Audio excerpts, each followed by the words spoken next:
Apa hadisnya? Ada. Ya. Yata'aqabuna fikum malaikatun bil-lail wa malaikatun bin-nahar fayajtami'una fi salati subhi wa salati al-'asri fasa'adu ila Allah subhanahu wa ta'ala. Kalian itu akan diawasi, dicatat amalan oleh para malaikat. Maka malaikat siang dan malam berkumpul di waktu fajar dan asar.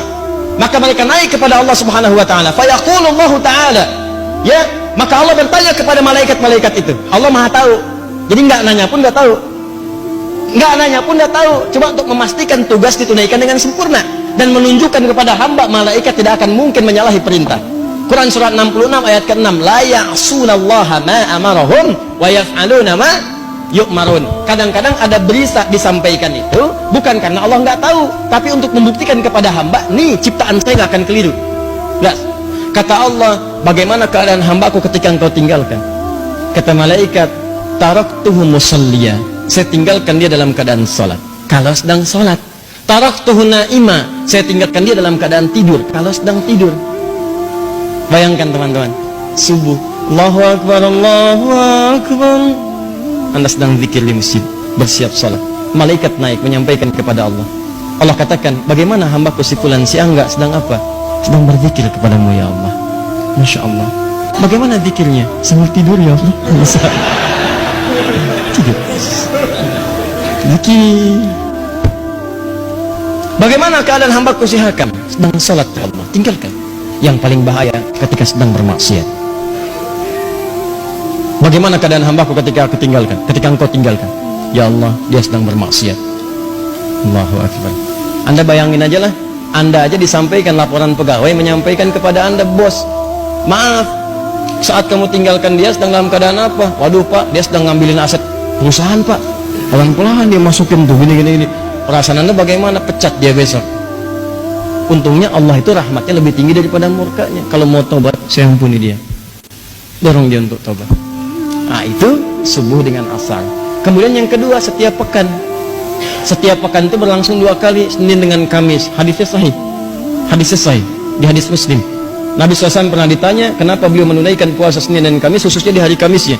Hari Senin beliau jawab, hadza yauma waulitu. Hari Kamis, hadza yauma yurfa'u fihi al-amal wa uhibbu an turfa'a amal a'mali wa ana sha'im. Dan saya senang ketika amalan saya diangkat, saya sedang puasa. Nah, pertanyaannya adalah, lihat baik-baik. Kan tadi ditinggalkan sholat, kan? Ditinggalkan sedang sholat. Kenapa Nabi memilih untuk puasa? Kenapa memilih untuk puasa? Karena saat orang sedang puasa itu ada 2 keunggulannya. Lagi-lagi. Yang pertama, ulangi. Kalau orang cuma sholat saja, maka berhenti di situ. Amalan sempurna bagus. Tapi kalau orang dilaporkan dalam keadaan puasa, maka dia punya 2 keunggulan.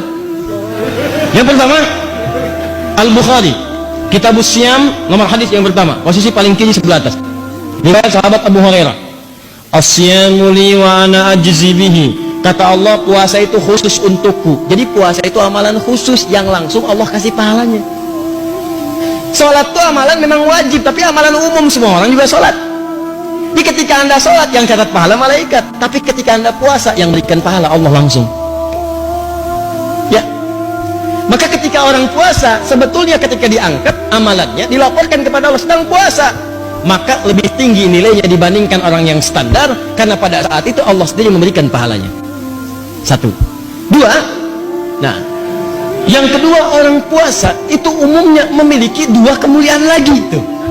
Anda bayangkan. Apa 2 kemuliaan ini? Yang pertama, orang yang puasa itu umumnya akan gemar meningkatkan amal solehnya. Saya kan sering katakan kepada Anda, kalau orang nggak puasa, ketinggalan fardu aja perasaan biasa. Orang puasa itu ketinggalan sholat sunnah, gelisah hatinya. Coba lihat saat Ramadan, tarawih itu kan sholat sunnah. Tapi kalau ibu-ibu ketinggalan saf pertama, nggak sempat nyimpan sejadah di depan, kan nggak enak perasaan. Siapa coba di antara ibu yang pernah menyimpan sejadah saat malam tarawih pertama? Padahal sholat sunnah. Kan Anda rebutan itu. Apalagi ketinggalan tarawih, nggak enak perasaan. Silakan cek. Apalagi besok ini ditanya, Jeng, tadi malam kemana? Ada kok. Tuh. Sebelah mana? Aku sih posisinya seperti hadis Nabi, sebaik-baiknya saf perempuan paling belakang. Ada aja pokoknya tuh jawaban tuh. Nabi di bawah-bawah itu. Tapi nggak enak. Kalau ketinggalan malah nggak enak.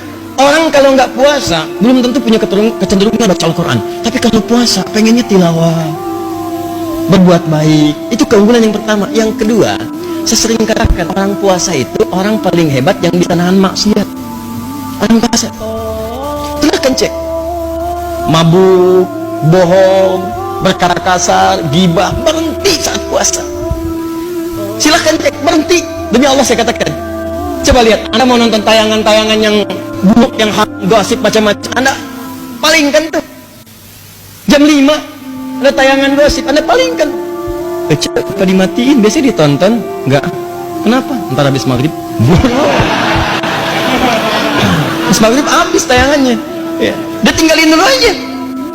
Ya, kenapa? Nggak mau dia batal puasanya. Maka orang puasa itu kemuliaan pertamanya meningkat ibadahnya, kemuliaan keduanya maksiatnya bisa dia tekan. Maka berkumpullah sifat-sifat mulia ini. Di kalau tiap subuh dengan asar orang ini dalam keadaan sholat dia mulia, Senin dengan Kamis dia puasa dia mulia, apalagi bulan Sya'ban. Ada setahun, sebulan itu dilaporkan amalan setiap hari. Kalau yang tadi itu kan maaf, kalau yang tadi tiap hari subuh asar, subuh asar. Yang kedua pekanan Senin Kamis, Senin Kamis. Sebulan Sya'ban ini amalan setahun disampaikan kepada Allah. Dari Sya'ban kemarin ke Sya'ban berikutnya. Maka kata Nabi, saya pengen begitu amal saya dilaporkan dalam keadaan yang sempurna. Bagaimana ciri sempurnanya? Saya sedang puasa, karena saat puasa itu amalan saya meningkat. Yang kedua, saya bisa menahan maksiat. Tapi yang paling penting adalah persiapan Sya'ban itu adalah sebagai warming up, adaptasi menghadapi bulan Ramadan. Paham sampai sini?